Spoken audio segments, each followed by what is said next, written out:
할렐루야. 굿TV 세상을 보는 장 오색 오감을 시청하시는 시청자 여러분, 저는 백석예술대학교 보건복지학부의 송우민 교수입니다. 여러분 반갑습니다. 자, 우리가 계속해서 창세기를 통해서 알아보는 가족의 세계에 대해서 우리가 같이 이야기를 나누고 있습니다. 여러분, 오늘은 아브라함의 인생 시험, 자, 감이 오시죠? 자, 가장 귀한 것이 무엇인가에 대해서 같이 한번 이야기를 나눠보도록 하겠습니다. 본문 말씀은 이렇습니다. 창세기 21장 1절에서부터 4절. 여호와께서 말씀하신 대로 사라를 돌보셨고 여호와께서 말씀하신 대로 사라에게 행하셨으므로 사라가 임신하고 하나님이 말씀하신 시기가 되어 노년의 아브라함에게 아들을 낳으니 아브라함이 그에게 태어난 아들 곧 사라가 자기에게 낳은 아들을 이름하여 이삭이라 하였고, 그 일 후에 하나님이 아브라함을 시험하시려고 그를 부르시되 아브라함아 하시니 그가 이르되 내가 여기 있나이다. 여호와께서 이르시되 내 아들 내 사랑하는 독자 이삭을 데리고 모리아 땅으로 가서 내가 내게 일러준 한 산 거기서 그를 번제로 드리라. 아브라함이 아침에 일찍이 일어나 나귀의 안장을 지우고 두 종과 그의 아들 이삭을 데리고 번제에 쓸 나무를 쪼개어 가지고 떠나 하나님이 자기에게 일러주신 곳으로 가더니 제3일에 아브라함이 눈을 들어 그것을 멀리 바라본지라. 이에 아브라함이 종들에게 이르되 너희는 나귀와 함께 여기서 기다리라. 내가 아이와 함께 저기 가서 예배하고 우리가 너희에게로 돌아오리라 하고 이야기가 진행되고 있습니다.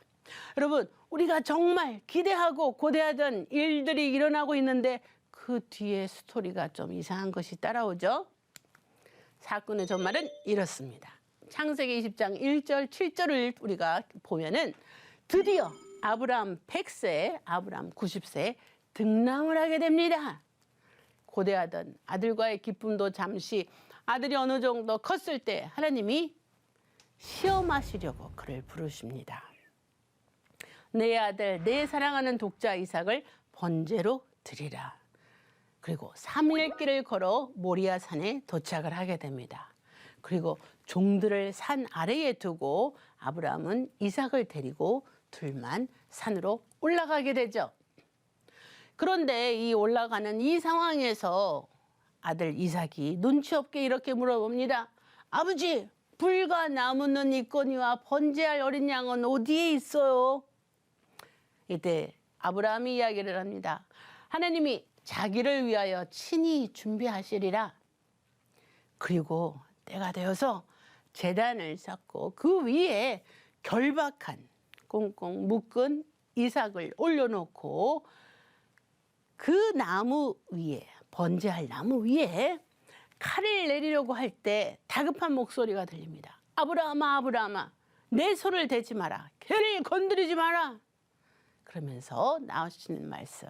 내가 이제야 내가 하나님을 경외하는 줄을 아노라 하면서 주변을 둘러봤더니 거기에 숫풀에 걸린 숫양이 발견이 되어 그 숫양을 아들 대신 번제로 삼았더라 라는 그런 이야기가 오늘 사건의 전말입니다. 이러면서 나왔던 이야기가 바로 여호와 이레라는 단어도 나오죠. 자, 여러분, 여기서 잠깐 우리가 25년 동안 계속해서 기다렸던 게 무엇입니까? 이삭의 탄생 이야기입니다. 출생 이야기인데 어떻게 된 게 출생 기록이 너무 간단하게 나왔지 않아요? 그런데 21장 1절과 2절을 읽어봤더니 이렇게 자꾸 반복되는 이야기가 있습니다. 여호와께서 말씀하신 대로, 이것이 3번이나 반복이 돼요. 그러면서 이삭이 출생을 합니다. 여호와께서 말씀하신 대로 아브라함에게 여호와께서 말씀하신 대로 사라를 통해서 그 늙은 나이에 이삭을 낳았더라. 자, 이야기는 이것입니다. 하나님께서 약속하신 것이 말씀대로 이루어졌는데 그게 뭐 이렇게 대수냐? 그거죠. 하나님이 계속해서 하신다고 하신 그 말씀의 이행이 딱 이루어졌는데 그게 뭐가 이렇게 놀라워? 저희 같았으면 그렇게 기대하고 고대하던 이삭이 태어났을 때 얼마나 드라마틱하게 드디어 사라가 진통을 시작했습니다. 정말 이제는 출산할 때가 임박했나 보네요.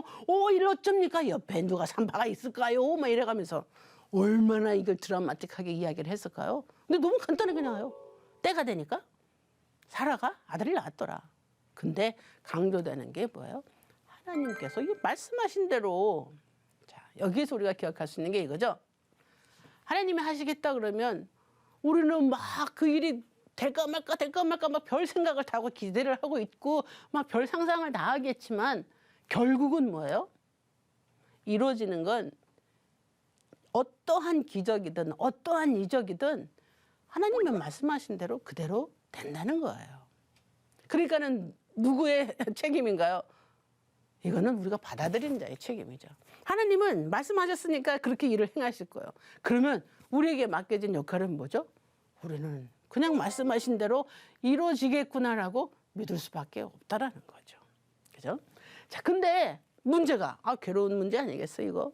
왜 그렇게 힘들게 주신 아이를 죽이라고 하시나? 자, 번제 딴 거 아닙니다.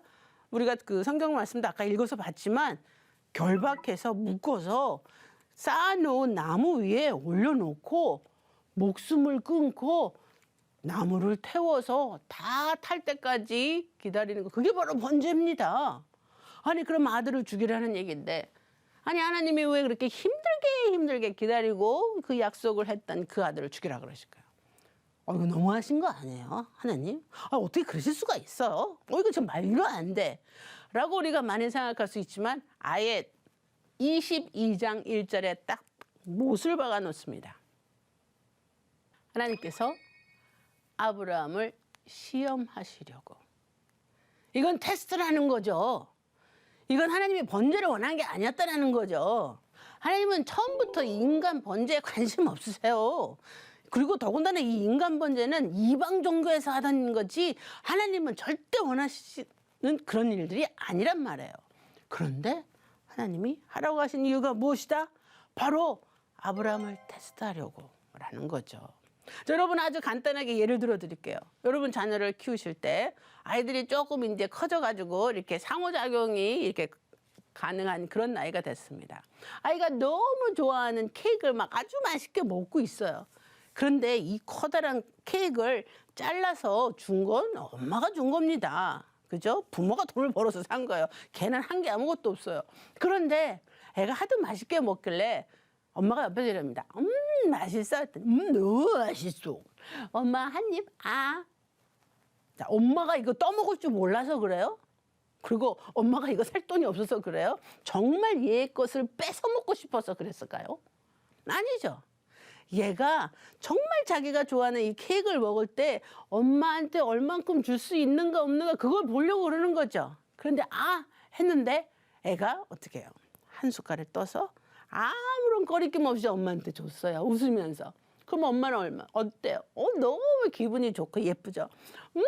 맛있네. 네가 주니까 더 맛있네. 막 이러죠. 근데 딱 했더니 애가 안 돼. 내 거야. 이랬을 때 어때요? 속에서 별 생각이 다 올라오죠. 아니 이거 누가 준 건데. 그죠? 이건 우리가 절대로 얘 걸 뺏어 먹고 싶어서 그런 게 아니에요. 얘가 얼마만큼 엄마에게 주는가, 나눠주는가, 그 마음을 테스트해 보려고 그런 거죠. 똑같은 얘기라는 거죠. 아예 못을 박았잖아요. 하나님이 아브라함을 테스트하시려고. 그 마음을 보겠다는 거죠. 누가 이삭을 줬어요? 하나님이 주신 거예요. 아브라함하고 사라는 가능성이 없는 사람들이었어요. 100살이라니, 90살이라니 그런 노인네들이 어떻게 애를 낳아요? 절대 일어날 수가 없는 일이죠. 하나님의 기적으로 일어난 일인데 하나님이 가장 소중한 것을 얘가 어떻게 하는가 보려고 시험을 하셨다는 거죠. 여러분 이삭 볼까요 한번? 이삭은 누굴까요? 이삭 우리가 알다시피 아브라함 삶의 의미였었고 인생의 결정판이었습니다. 하란에 있는 친척들을 떠나서 가나안 나그네 그 들판 생활에 있어서 정말 거기에 대한 보상이었습니다. 그리고 위안이었어요. 이삭은 누굽니까? 아브라함이 소유하고 있는 것들 중 가장 소중한 것이었죠. 정말 제가 만약에 아브라함을 인터뷰했다면 이렇게 얘기했을 거예요. 가장 소중한 것이 지금 무엇입니까? 그럼 아브라함은 당연히 그랬겠죠. 네, 아들이 이삭입니다. 그렇다면 사라가 더 소중하지 않습니까? 아유, 아닌 것 같아요. 이삭이 더 소중한 것 같아요. 당연히 그렇게 얘기할 것 같아요. 그렇죠? 자, 이삭은 늙은 아브라함이 지팡이 삼아 의지하며 기쁨을 받던, 정말 그냥 눈에서 꿀이 뚝뚝 떨어진다 그러죠. 바라만 봐도 너무너무 이쁘고 너무너무 귀한 그런 자녀였습니다. 그런 이삭을, 그죠? 여기서 3일길을 갔다고 이야기가 나오죠. 여러분, 3일, 왜 3일일까? 그리고 하나님이 그 아브라함에게 모리아 산까지 가서 번제를 드리라고 이야기를 하는데 뒷마당이 아니에요. 그죠? 그냥 집 뒤에서 했으면 그냥 바로 했을 텐데 3일길을 가야지만 됐어요.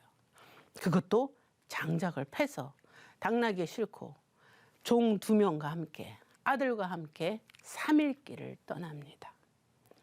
이 길이 어떤 길이었을까요? 여러분 생각해 보세요.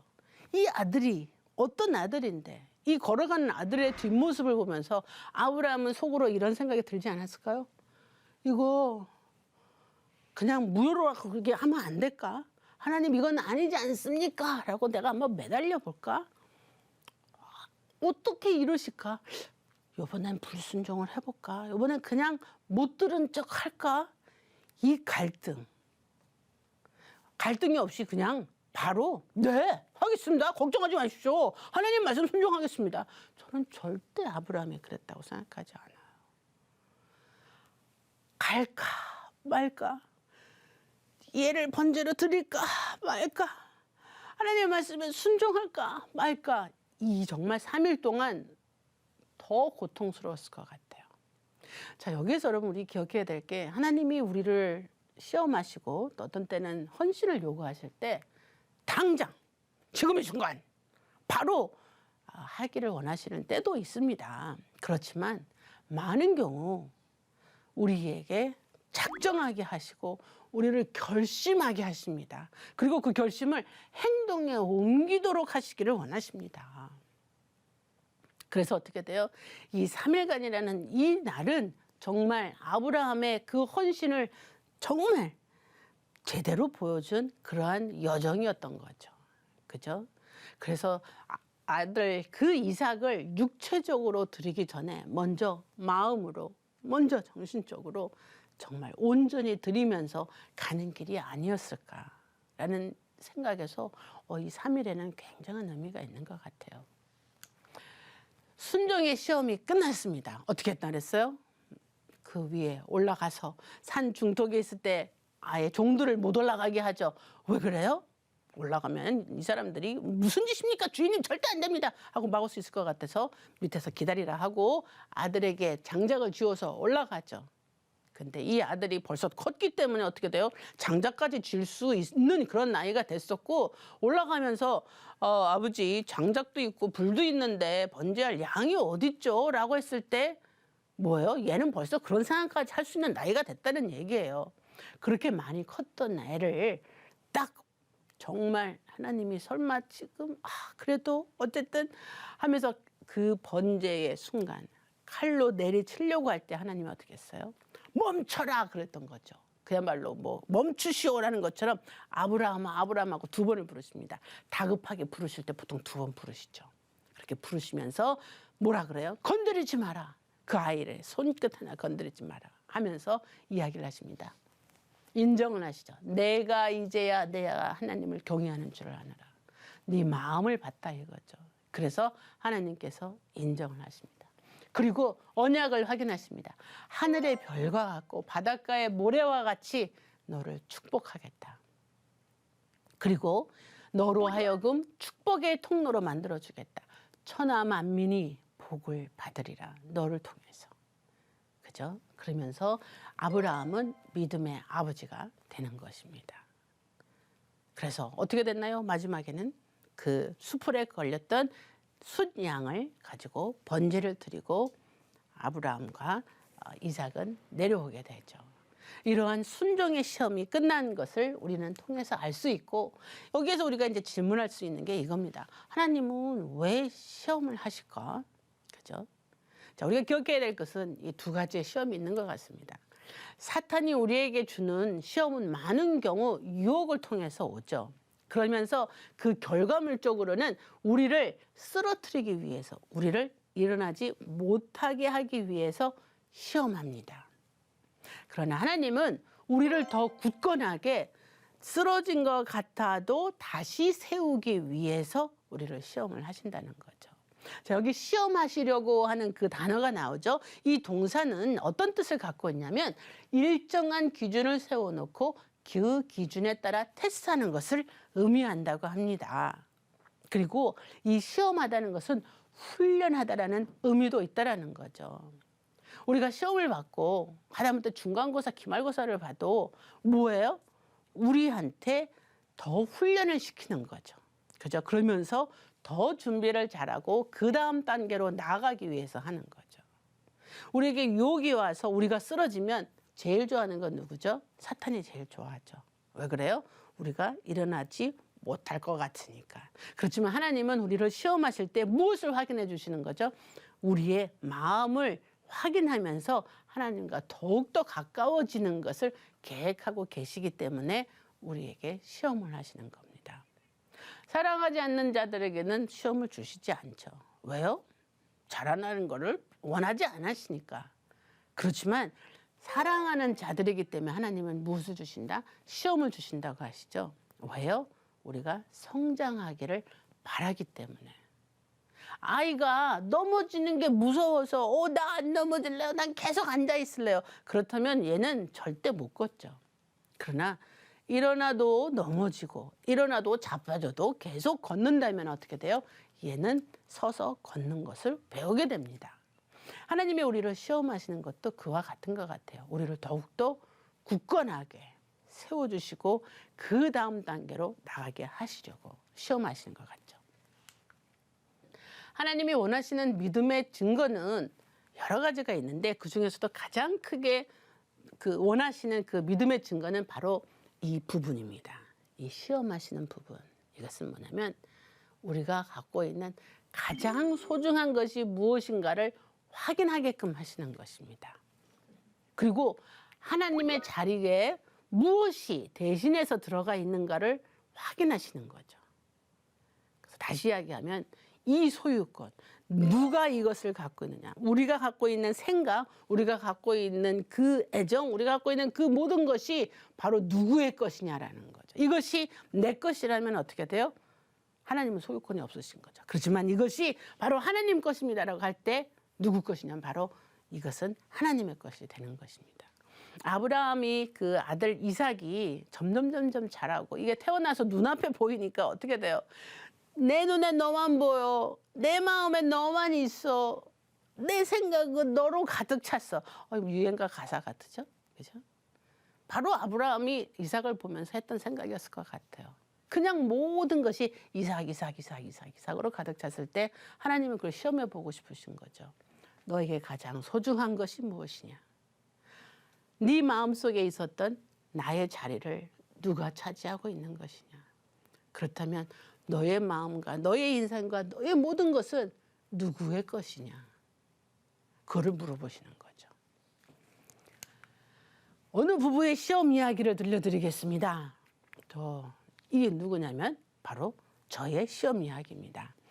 제가 고1 때 캐나다로 이민을 갔다 그랬죠. 원래 저는 한국에서 엄마와 같이 절에 다녔던 사람인데 캐나다에 가서 예수님을 만나고 이제 교회를 다니게 되면서 제 인생을 하나님께 드려야 되겠다. 정말 하나님이 원하시는 인생을 살아야 되겠다고 하면서 그 인생을 결정을 했습니다. 그랬는데 대학교 다닐 시기가 됐을 때 어떤 그 같은 믿음의 선배를 만나게 되는데 그 사람이 그러는 거예요. 어차피 하나님 일을 하게 되면 신학을 하게 되니까 자기는 공대에서 이렇게 신학교로 편입을 해서 가지만 신학교로 곧장 가는 게 좋겠다 이야기를 하더라고요. 그래서 그것도 좋을 것 같아서 제가 신학교로 고등학교 졸업하고 이제 바로 들어갔습니다. 그러면서 첫날부터 그 선배랑 같은 반이 되었죠. 왜냐하면 같은 신입생이었었고 또 같은 과를 다니게 되었으니까요. 그리고 또 같은 한국 사람이니까 이제 계속 같이 다니다 보니까 더러운 게 정이라더니 같이 다니다 보니까 정이 들게 되었어요. 그래서 이제 사귀게 됐는데 이상하게 뭔가 이렇게 안 맞고 자꾸 이렇게 그 가족들이 반대를 하는 그런 여러 가지 상황이 오게 된 거예요. 그래서 제가 또 식구들이 싫어하는 거는 또 못하는 성격이라 또 이게 약간 거절하고 그러면서 여러 번 헤어지게 되었습니다. 그러다가 어느 순간 여선교사님이 해외에서 아프리카에서 오랫동안 사역을 하시다가 이렇게 설교하시는 시간이 되었어요. 그 촛불 시간에 이렇게 얘기를 합니다. 여러분이 갖고 있는 소중한 것, 그리고 여러분이 갖고 있는 가장 아까운 것, 여러분이 갖고 있는 가장 짐이 되는 것, 그 모든 것도 바로 하나님에게 소유권을 드려야 된다. 그것이 바로 헌신의 시작이고 그것이 순종의 시작이다. 그렇게 이야기를 해주신 거예요. 저는 그래서 맞다고 생각을 했는데 그때 우리가 사귀다가 헤어지게 돼가지고 너무너무 힘들고 막 우리 남편도 괴로워하고 막 그랬어요. 그 선교사님의 설교를 이제 따로따로 듣고선 저는 집에 가서 괴로워서 이제 기도를 하기 시작했습니다. 하나님, 정말 이 사람을 계속 만나야 될까요? 어떻게 해야 될까요? 저에게 지혜를 주세요. 이 사람이 굉장히 괴로워하고 있는데 저 어떻게 해야 될지 모르겠습니다. 라고 기도를 했어요. 기도를 하고 났더니만 하나님께서 지혜를 주셨어요. 그래서 종이를 꺼내서 반으로 나눠서 이쪽에는 우리 남편이 이름이 토마스였는데 토마스와 사귀어야 될 이유 하나서부터 10가지를 아주 빼곡하게 다 적었어요. 하나님을 뭐 사랑한다, 나를 사랑한다, 뭐 우리 비전이 같다, 뭐 여러 가지를 다 적었습니다. 내가 토마스와 사귀지 말아야 될 이유 하고 다 적었어요. 나보다 키가 작다, 뭐 앞날이 빤하다, 돈이 들을 게 없다, 뭐 이제 아주 솔직하게 다 적었어요. 그걸 다 적고 나서 제가 읽어보는데 이렇게 보이는 거예요. 내가 이 사람하고 사귀어야 될 이유는 너무나도 하나님이 기뻐하시는 내용들이 많은데 내가 이 사람하고 사귀어야 되지 말아야 될 이유들을 보니까 다 세상이 정한 기준들이 많았던 거예요.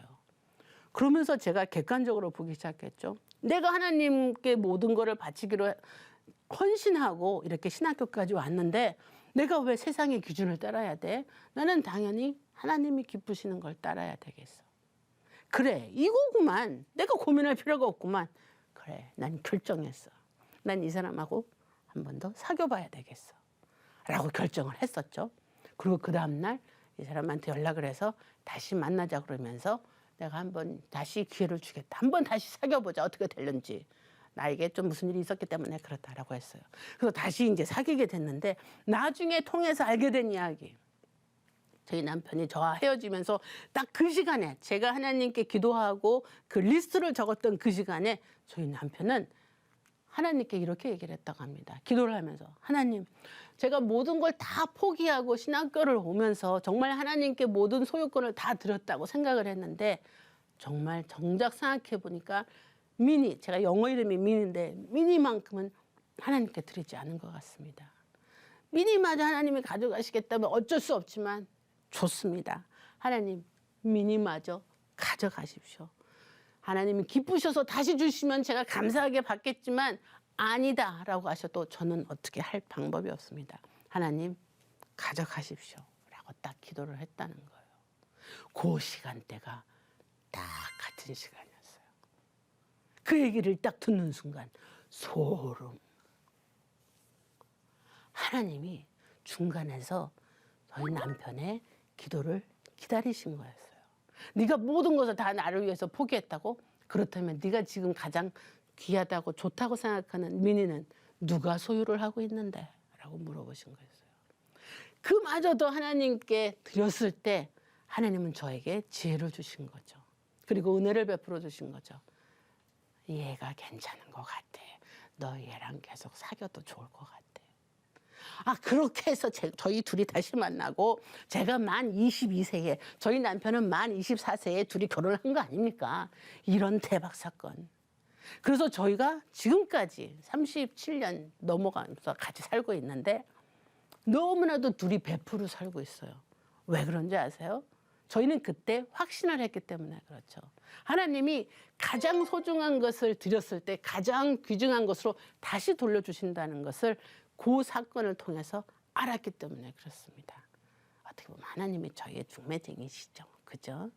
아주 개인적인 이야기인 것 같지만 저희는 하나님이 저희에게 주신 이 결단 그리고 이 시험이 우리를 조금 더 확실하게 하나님 안에서 하나가 되고 같이 한 비전을 바라보면서 하나님 말씀에 순종하고 살아가는 그러한 기회를 제공해 준 것 같아요.